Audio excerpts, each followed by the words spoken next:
Okay, so as we go through today, people, go ahead. If you have any questions, send them in using the question and answer section of the Zoom interface. Again, use question and answer in the Zoom interface for any questions as we go through. But today, I'm here talking about our wireless access points. So we're going to sort of go through everything that we've got today, give you sort of a high level overview of the products we have, some of the technologies we have that are maybe unique to us, etc. So we'll start just by sort of dividing our business access points into two different categories, the flexible category and the ultimate category. So you're going to be able to tell which category a product is by looking at the model number for the product. So any product that starts with a 1 or a 2 would fall into the flexible category here for us. So that would be something like an NWA 1123 AC Pro, NWA 210AX. So these access points can be used as a traditional access point. You can log in and manage them directly. They can also be used with our Nebula cloud. So Nebula is our free cloud management platform.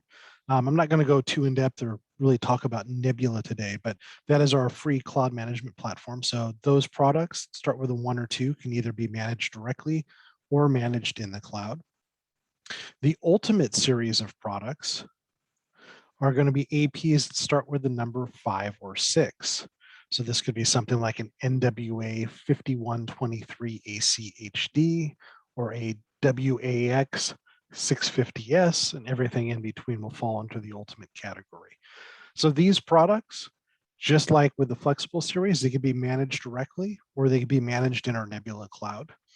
These APs also can be managed by the controller that's built in on most of our USG and Zywall security gateways.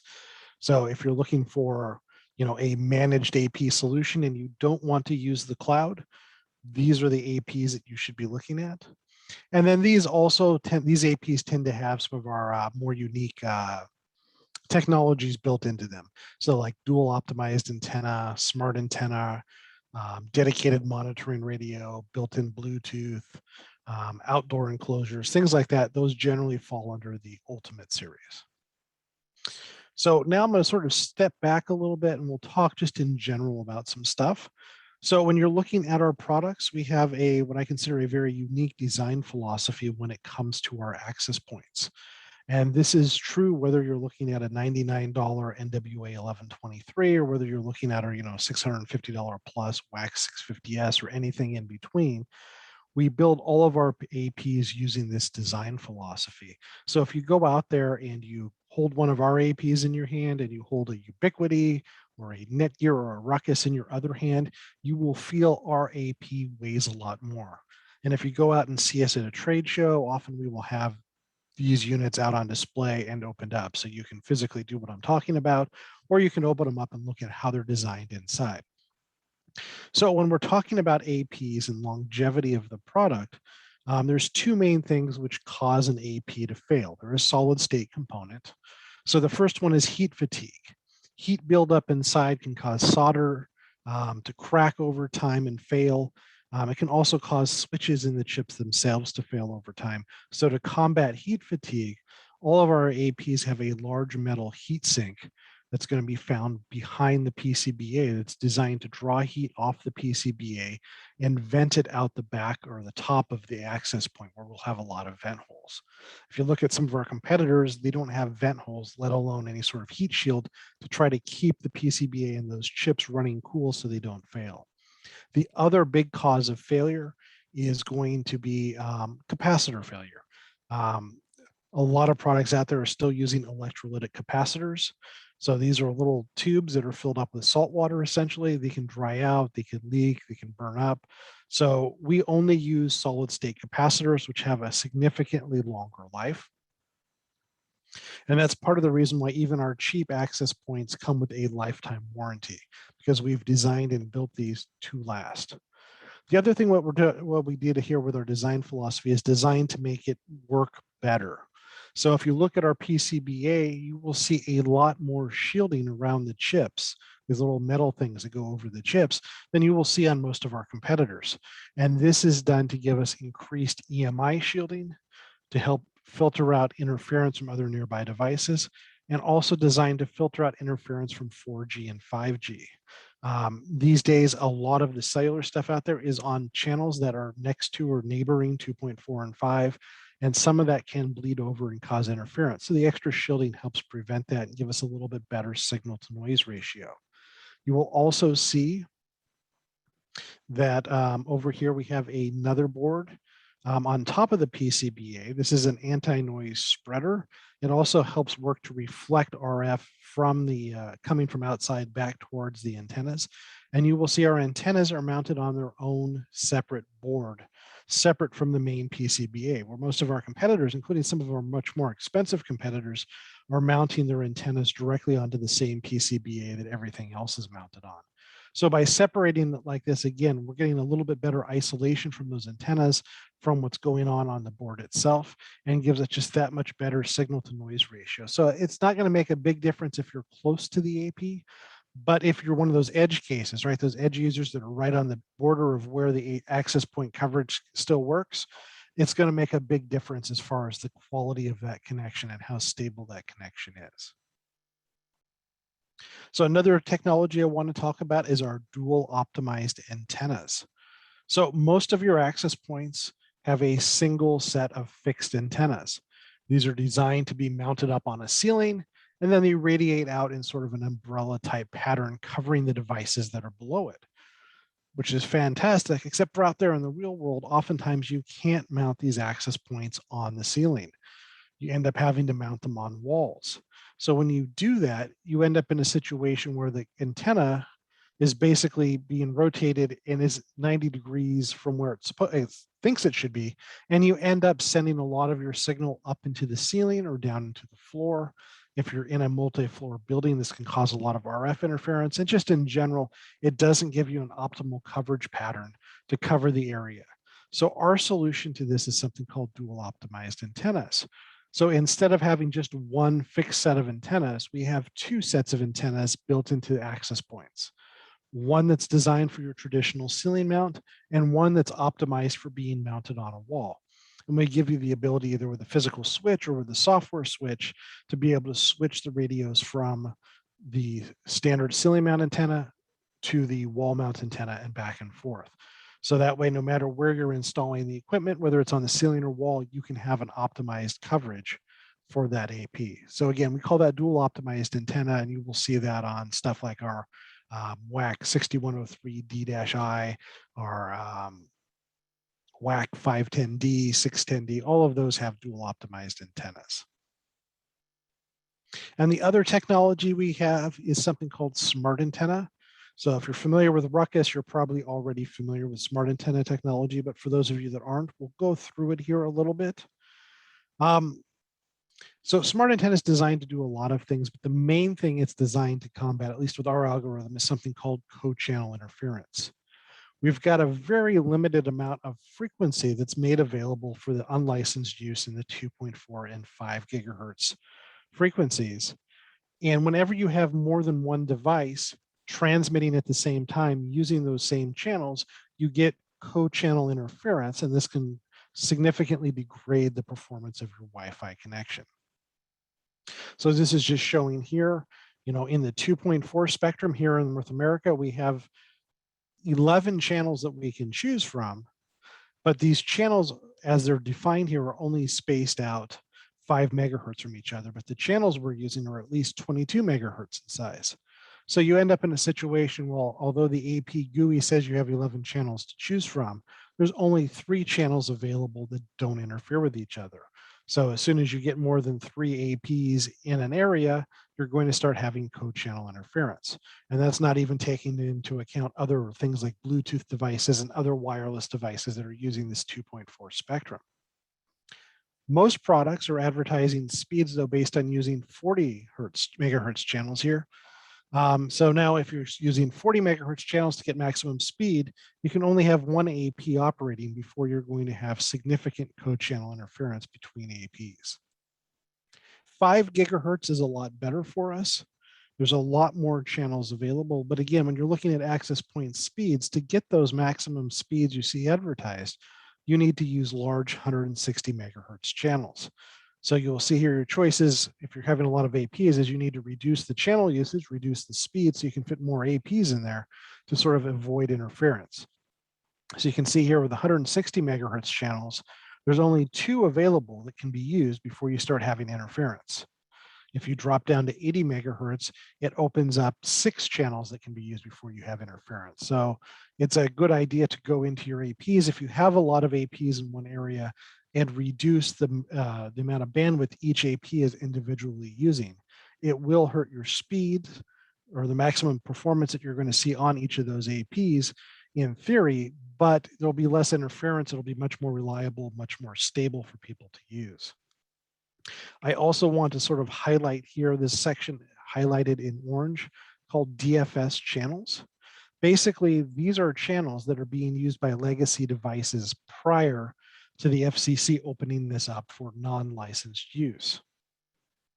So these channels require your AP before it can use them to monitor the channel, verify it's not being used by any of these legacy devices before it lets you use it. And then while you're using that channel, if it detects a legacy device using that frequency, you then have to basically turn off that radio and switch to another channel.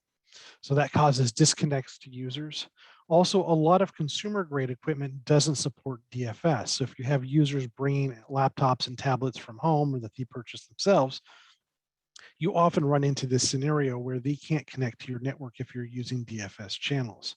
So for those reasons, a lot of people choose to avoid the DFS channels entirely, which significantly reduces here the amount of channels that are available without causing interference.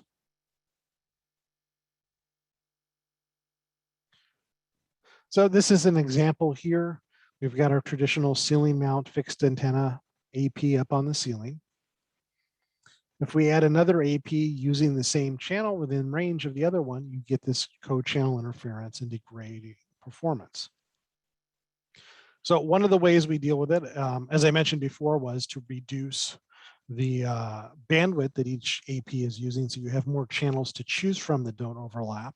Another solution is to reduce the output power of each AP because access points generally are significantly more powerful than the client devices that are connecting to them.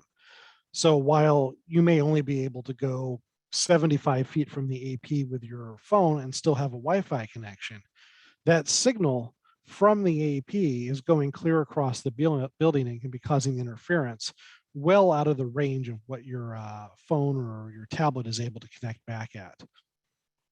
So by reducing power, you reduce that coverage area, but you reduce the overlap between access points. So that does help with co-channel interference issues, but the trade-offs here are obviously you're reducing your bandwidth that you're using. So your overall max speed is halved or quartered depending on what channel width you're using. And then if you're dropping power, you're also lowering your signal to noise ratio, which is also going to degrade the speeds that client devices are able to connect at. So smart antenna sort of solves that for us. In addition to solving co-channel interference issues, that helps increase your capacity so you can have more devices on one access point and still maintain decent quality connections. You can have more APs in the same area and reduce the amount of interference they cause to each other. And you boost the overall coverage area with it. So here's how smart antenna itself works. So this is, again, here's our traditional AP. It's mounted on the ceiling. It's got an umbrella Wi-Fi coverage pattern. And we introduce a source of noise. In this example, it's not another AP. In this example, it's a microwave, which uses the 2.4 radio spectrum to heat up your foods. So you see when the microwave turns on, it causes interference on 2.4, and 2.4 clients are dropped due to the interference or have their packets dropped. With smart antenna, on the other hand, we have the ability to go through literally hundreds of different antenna patterns in near real time to choose an antenna pattern that not only is optimized for where the client device is in relationship to the access point, but our algorithm also takes into account other sources of RF and chooses an antenna pattern which ignores as best we can, tries not to listen and be able to hear that interference. So this works no matter what sort of client device you have. It doesn't require any special technology on the client device. This is all being done in real time on the access point itself. And it works for both stationary client devices, but it also works for mobile devices, able to go through and change the antenna pattern as clients move around and change position. So we did some testing just to compare our smart antenna product with a non-smart antenna product. So in this test that we did, we compared our access point to the equivalent Aruba access point, so HP Aruba. And we did some testing here. So the green charts are our speeds, and the blue is the HP Aruba. So you see the smart antenna technology makes a big difference in performance, especially on these edge cases. You can see here the HP Aruba, this is the transmit speed, 26 megabits per second versus 617 on the Zyxel.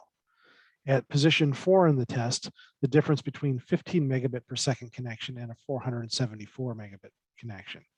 And you say that similar numbers here on the receive side of things. So I know everybody out there says our products are the best, our products have the best performance. So we do have some third-party collaboration on this. One right here is the University of Brescia, their networking group. Saw claims made by us and Ruckus about the benefits of smart antenna technology.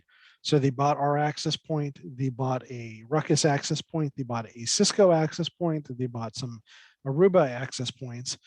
So Cisco and Aruba don't have smart antenna, and they decided to test them. So what they found is that smart antenna in just about every environment makes a significant performance enhancement versus non-smart antenna access points. But more importantly, once you start adding co-channel interference, something that's almost impossible to get away from in the real world environment, it made a huge difference in performance. And we even outperformed Ruckus by up to 45%. So if you Google for this, just Google Zyxel Smart Antenna on Google, and it will come up with a link to a white paper that we created that explains this in more in depth and gives you something you can share with your customers. We've also got the link here on the screen for the entire report. So if you're looking to read the entire report, all of the tests they did, how they conducted those tests, it's available there on their website. But again, if you just search for like Zyxel Smart Antenna or Zyxel Smart Antenna white paper, it should turn up as one of the first results in Google, which will give you a nice summarized thing, which just focuses on the benefits of smart antenna and specifically how it deals with Zyxel access points versus Ruckus, Zyxel access points versus HP and Aruba. So it summarizes things and just focuses on the key stuff. So both are available for you. The full paper from the university or our white paper based on their testing results. And if you don't want to Google that or you're having a hard time finding it, just reach out to your salesperson. They can provide you the links. So now I want to talk a little bit about Wi-Fi 6. So Wi-Fi 6 is relatively new. On the consumer side of things, there have been products calling themselves Wi-Fi 6 for a couple years now, although most of those don't actually support the full Wi-Fi 6 feature set. They're more pre-Wi-Fi 6. And there's been business stuff out there now for close to 2 years. Again, some of the early stuff, though, is not true Wi-Fi 6. So the benefits of Wi-Fi 6, I do another webinar here called Wi-Fi 101, where we talk about a lot of the challenges and problems with deploying Wi-Fi. So Wi-Fi 6 is really the first time since the 90s when the 802.11 standards first started coming out, where they've made some significant performance enhancements specifically designed to solve some of those issues that we run into with Wi-Fi deployments. But in general, the benefits here are theoretically, there can be access points providing up to a 10 gig wireless connection. Although again, this is Wi-Fi, so realistic throughput's probably closer to 5 gigs, with the other 5 being protocol overhead and stuff like that. Larger capacity, more devices on one AP without causing problems with each other, more APs in the same area without causing interference with each other. And if you're saying, wow, that sounds a lot like smart antenna, it's a completely different complementary technology that's trying to achieve some of the same goals without using smart antennas. So more of a software solution versus the hardware side of things. But these Wi-Fi 6 technology can be paired with smart antenna technology, and they complement each other and help enhance each other even more. And one of the cool things here with Wi-Fi 6 is that it works on the 2.4 and the 5 gigahertz spectrum. 11AC, which was the previous latest version of Wi-Fi, only worked on the 5 gigahertz radio. So if you have an 11AC router or an 11AC access point, only that 5 gigahertz radio is using the 11AC enhancements. The 2.4 radio is still using 802.11n technology. So with Wi-Fi 6, Wi-Fi 6 can work on both radios. Now, I do want to highlight here, it doesn't have to. So there are still people out there such as Ubiquiti's Wi-Fi 6 products where they're only putting Wi-Fi 6 on the 5 gigahertz radio. That 2.4 radio is still using 11N. So when it comes to Zyxel equipment, all of our business access points are deploying Wi-Fi 6 on both radios. So some of the cool technologies here in Wi-Fi 6 is we have gone from OFDM to OFDMA. And what this lets us do is this lets us significantly enhance how we allocate available airtime bandwidth on a per device basis. So with OFDM, we were pretty much stuck splitting up. If we were doing MIMO, we were stuck dividing the frequencies by 20 megahertz chunks. With OFDMA, we can make chunks as small as I think 2 megahertz. So it gives us a lot more flexibility. So there's a lot less wasted airtime. We have something called BSS coloring, which basically allows us to say, hey, this packet is designated for this access point or users on this access point. And other devices that hear those packets will be able to instantly see that and go, wait a minute, that's not for me. So this allows you to have APs and devices in the same area using the same channels and have less interference than they would have otherwise.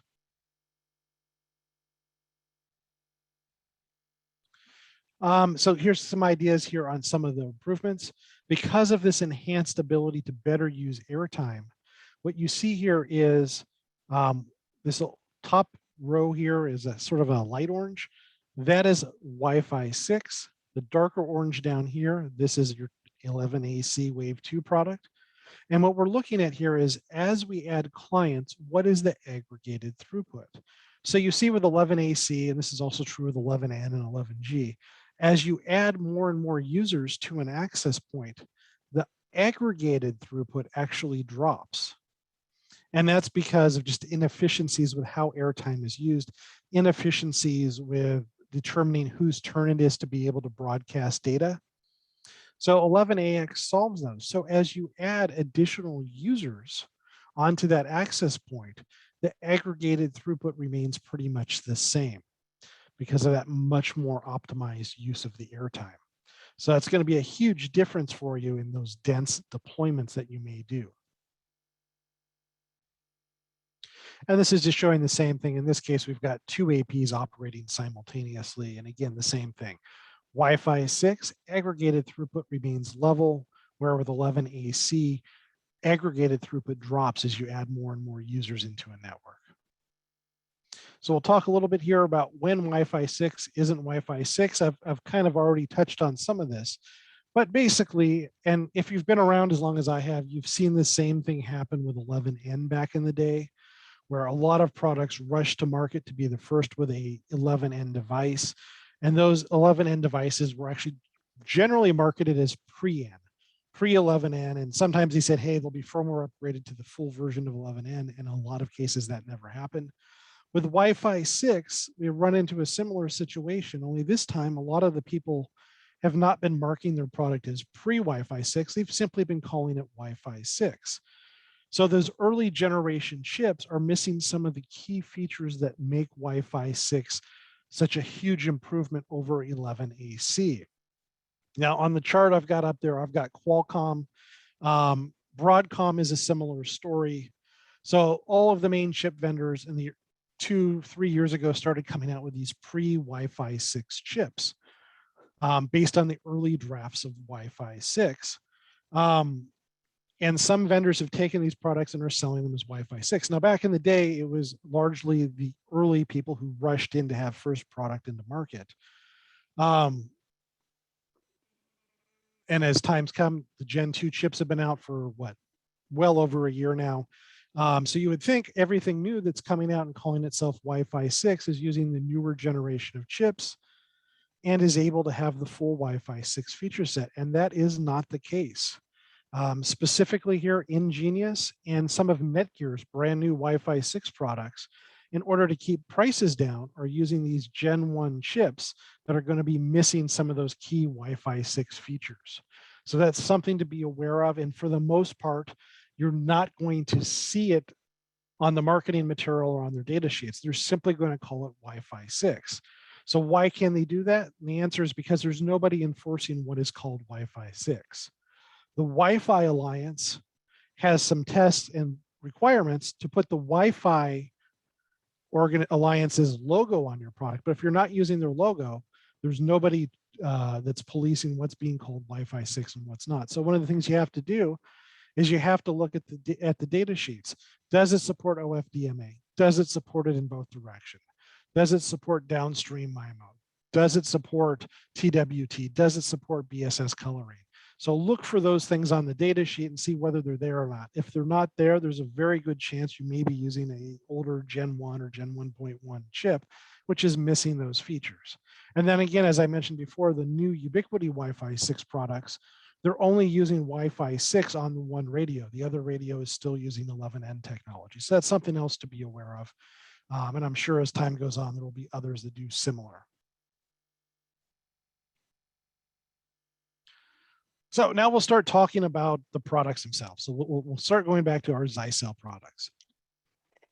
So just really quick though, when it comes to Wi-Fi 6, all of our current business class Wi-Fi 6 APs have Wi-Fi 6 on both the 2.4 and the 5 gigahertz radio.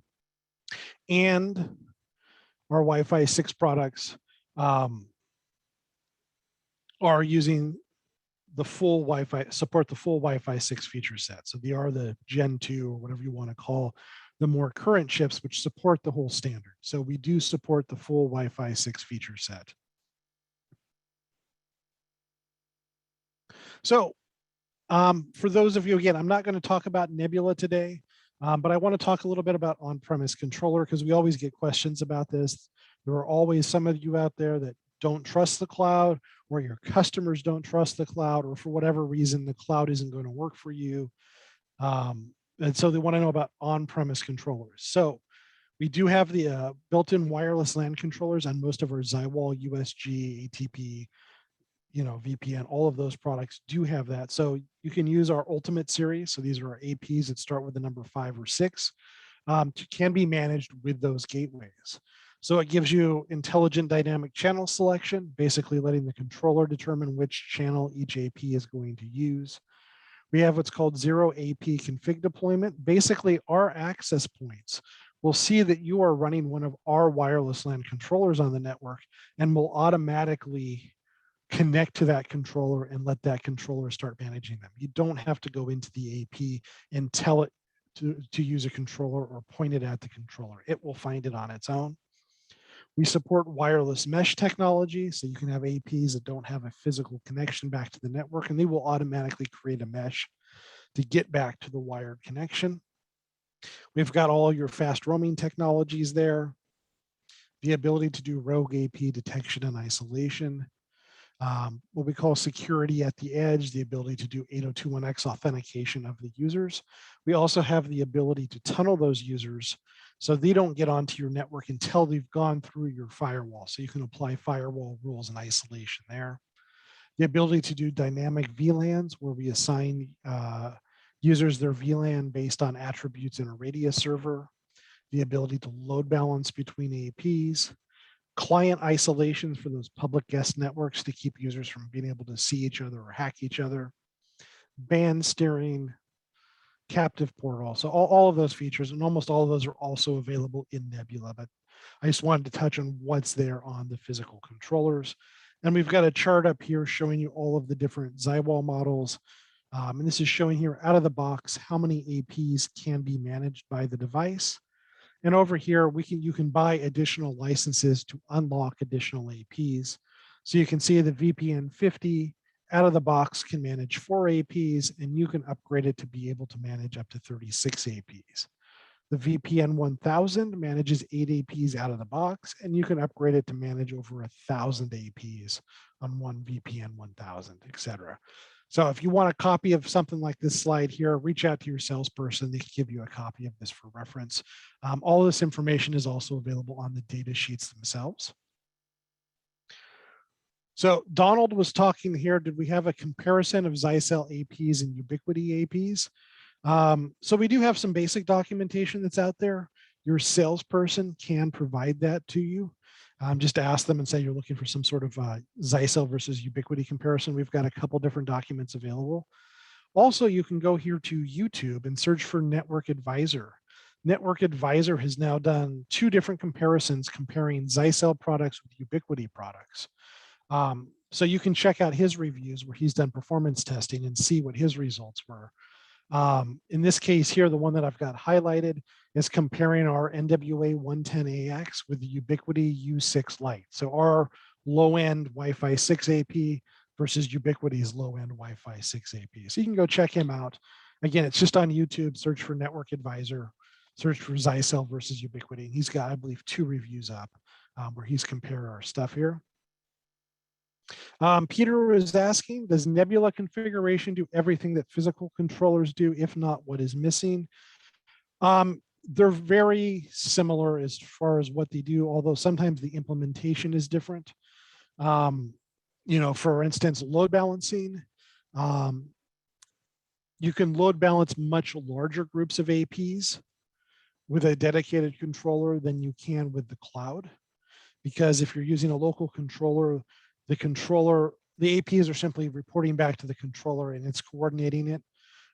Whereas if you are doing it in the cloud, each AP needs to coordinate with each other AP. So if you need to divide that up into smaller groups, right? Whereas if you're load balancing on a controller, a lot of times people don't spend as much time divvying out the groups. So an example of that would be if you're load balancing a hotel. So in a hotel, if you're using Nebula, you would probably want to, divvy up where the APs are into these different groups. So maybe you would only load balance, APs in the lobby and the restaurant together. And then you'd have a separate group that was in the conference room, separate group that's on floor 1 and floor 2. Now, in theory and best practices, that's how you should do it with a controller. But a lot of times what we found is people using controllers don't bother to do that because the controller is a lot more lightweight and a lot faster. So they don't notice the performance hit that they would if they were doing it with Nebula.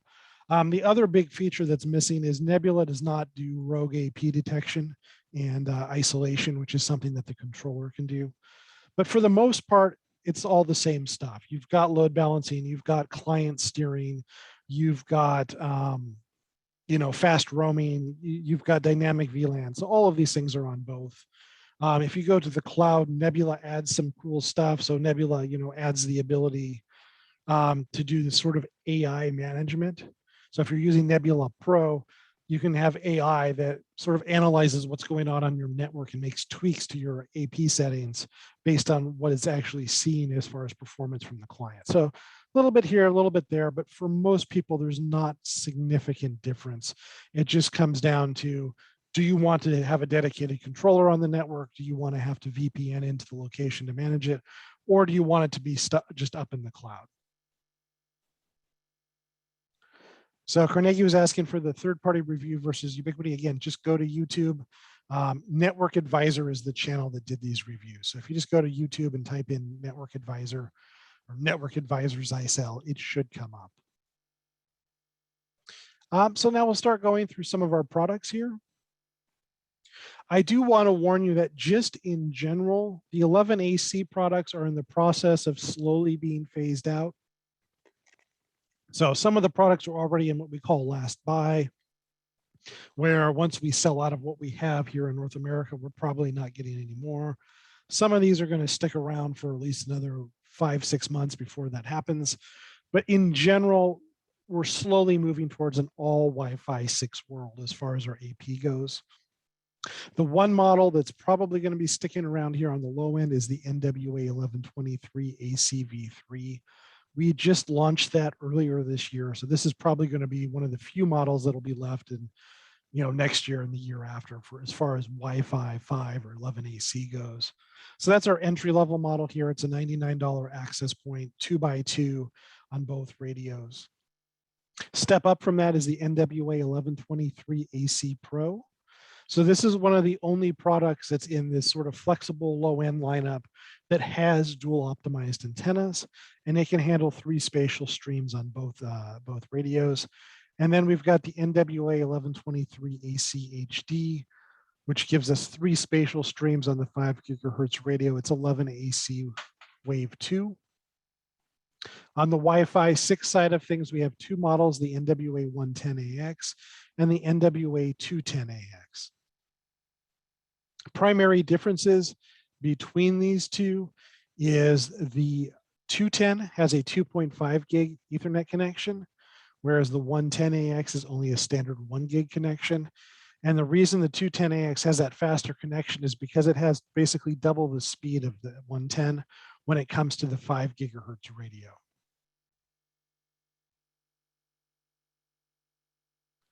And then here's our other models here. We have the WAC 500.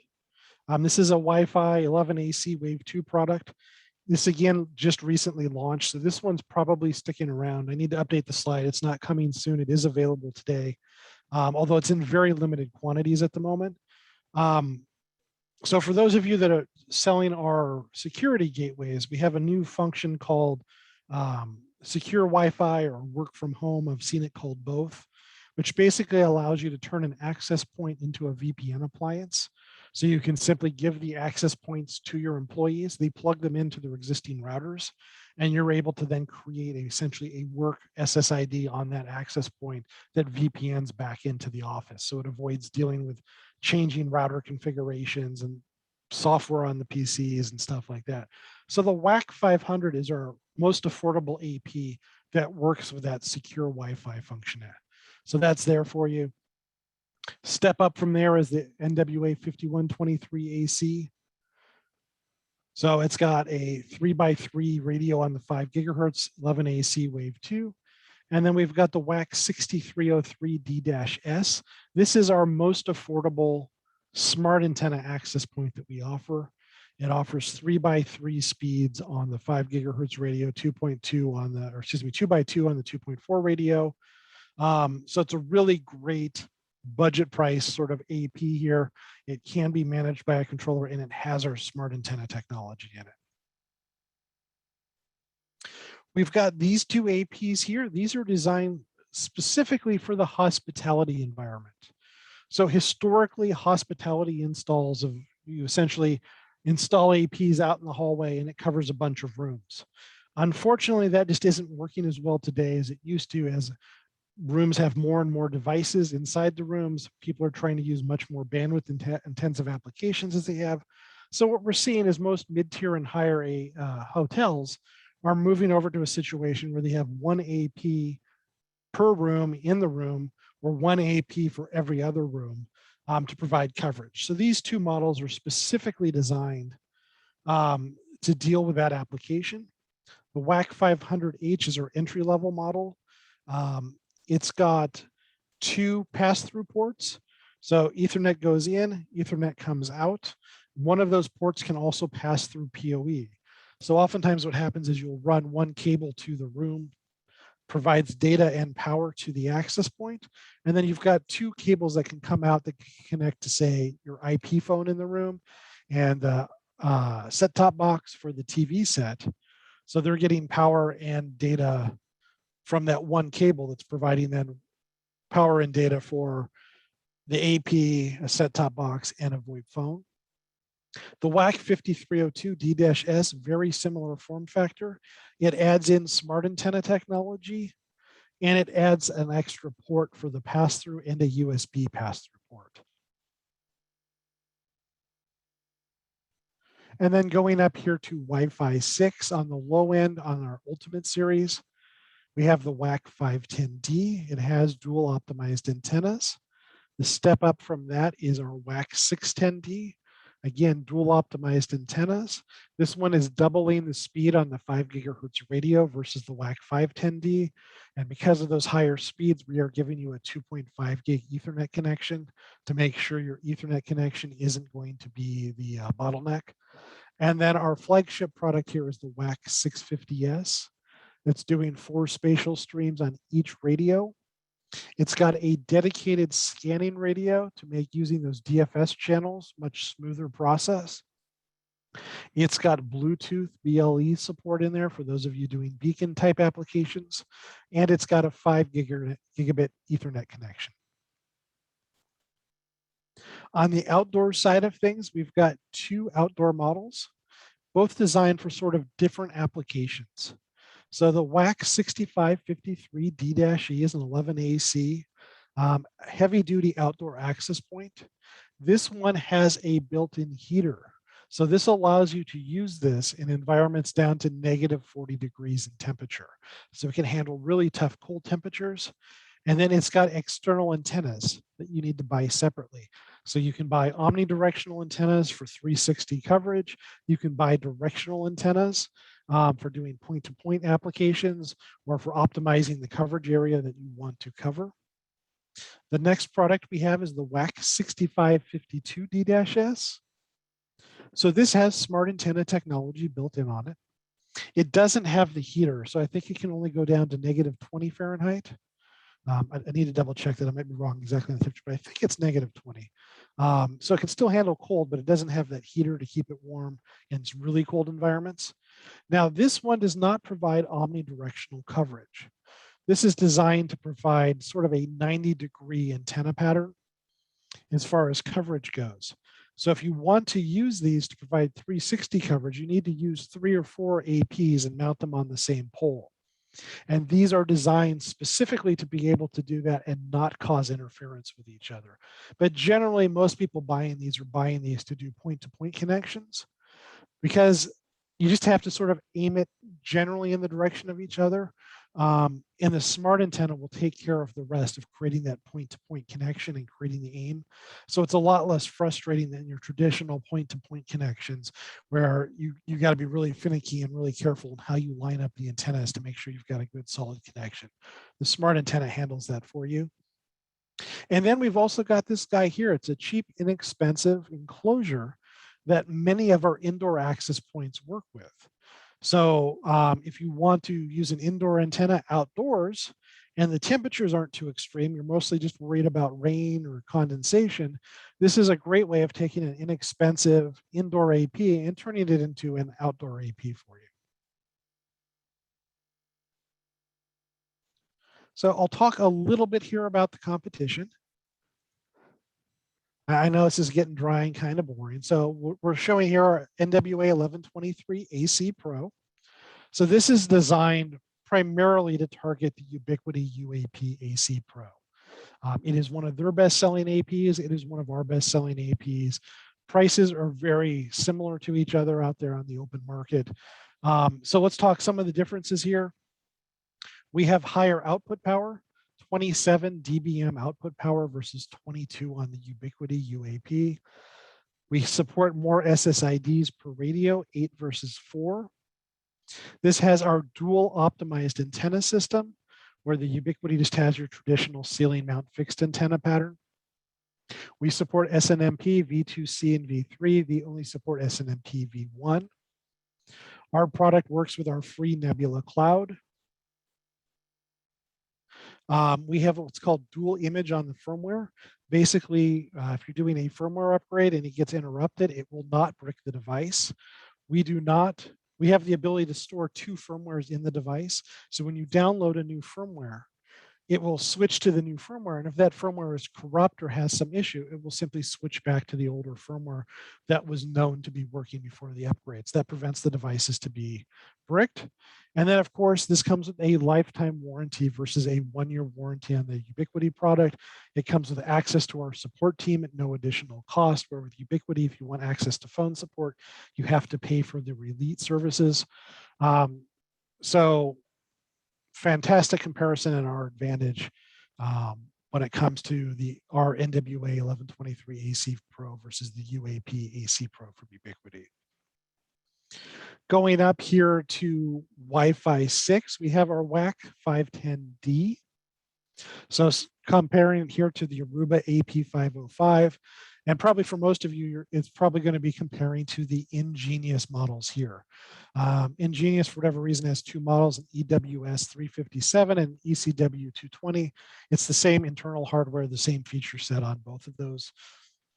So key thing here, us and Ubiquiti are true Wi-Fi 6. The Ingenious will call itself Wi-Fi 6, but it's actually using a pre-Wi-Fi 6 chipset, which is missing some key features there of Wi-Fi 6. Out of these APs, only we offer the dual optimized antennas. We offer higher output power than both the Aruba and the Ingenious product. We have our free cloud management platform. Either Aruba or Ingenious offer that. And then we'll do here our WAX 650S, sort of our flagship product. So this probably mostly is going to be competing with the Cisco Meraki MR45. We've also got the Ruckus R750 up there, might be another similar one. So again, like some of our past comparisons, only us and Ruckus offer smart antenna technology. Cisco and Meraki do not. We offer higher output power than most of our competition here on the screen. Most of them do not offer a dedicated monitoring radio. We do. We have a 5 gig backhaul connection to support these higher wireless speeds. All of our competition is only offering a 2.4 except for Aruba. So again, I think we compare pretty favorably with our competition, and pricing, it depends who we're talking about here, but pricing should always be competitive. If it's not competitive, let your salesperson know, hey, I'm looking at buying this. I think this is the competitor's product that we should be competing against. They've got a better price. Maybe we can do a beat comp or something like that for you. Or maybe there's something else going on there that we can explain to you. So that's it for the presentation today, guys. I've been asked by our marketing team, just to let you know, we have our Zyxel America channel. Now it's a mouthful channel on YouTube. So this is where all of our webinars get reposted. So if you want to watch today's webinar later, or you've got an employee who wasn't able to join that you think may benefit, it's there. All of our other webinars are there. They get archived there normally within 1 to 2 days of the actual webinar itself being done. So there's a lot of good information for you to find there from both myself, from Tri, from Marcus. And then also we are on LinkedIn again as Zyxel US channel. So if you have questions, send them in with the question and answer interface. At the moment, I don't have any. I do want to highlight some things here. We have our forum, forum.zyxel.com. This is a user forum for you to be able to reach out and talk to your other Zyxel users. But also this forum is monitored by our R&D teams and our product management teams. They will often wade in and answer some questions. It's also where a lot of security notices, product update notices, release notes, those all get pointed to get posted to our forum first. So that's a great place to keep an eye on for latest updates. There is also a document section to this where we have how-to guides, frequently asked questions, things like that. So that's all there for you. I think we just recently posted a how-to to do dynamic VLAN with Nebula. That's on there. And then my email's up there on the screen, Sean R, SHAWNR @Zyxel.com. Reach out to me offline with questions, give me feedback on today's webinar, give me ideas for other webinars you would like to see me do going forward. I handle our wireless, I handle our consumer, I handle the Nebula Cloud. Feel free to reach out to me directly. And I am not seeing any other questions coming in, so I'm going to go ahead and end today's webinar. Thank you for joining us, everybody. And again, this will show up on our YouTube channel the next day or so. If you came in late or you have somebody else that you think should see this.